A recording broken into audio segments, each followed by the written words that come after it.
You've probably heard a cliche saying something along the lines of, "Courage is not the absence of fear, but the triumph over it, going in spite of your fear."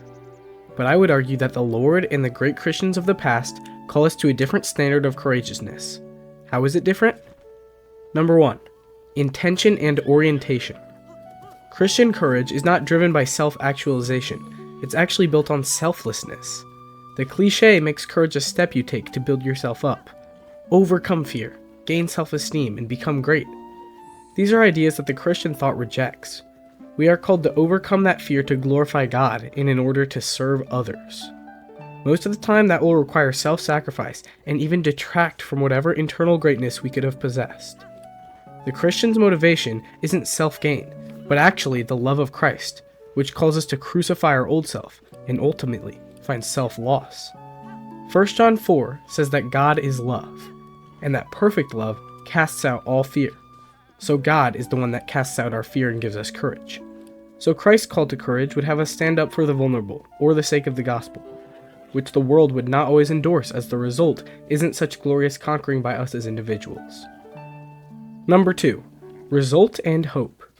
The worldly view of courage intends and certainly hopes for a beneficial outcome in this life by means of overcoming a roadblock. But the obvious implications of the Christian calling is a firm, unchanging confidence that though there will undoubtedly be affliction, Christ ultimately has overcome all things. Even if the present outcome were to be death in the courage, the Christian hope relies on the reality of eternity and the reunion to Christ despite the circumstances. Jesus said, "In this world you will have trouble, but take heart, I have overcome the world." Finally, number 3, the source and cause. The world would love to tell you to just do it, and overcome fear of persecution, mistakes, and other things. But that is not what the God of Scripture calls us to. He is a personal God, and the Son has bridged such a gap we no longer must rely on ourselves. The bottom line is this: courage is not derived from your self-will, but from the person that is Christ. We do not rely on our grit and mental discipline to overcome external realities. That's God's job, and it is easy with His power. We rely on the presence and promises of the Lord. Courage is only possible because He's with us, not because we are strong enough. The all-famous statement from Joshua 1 makes it clear.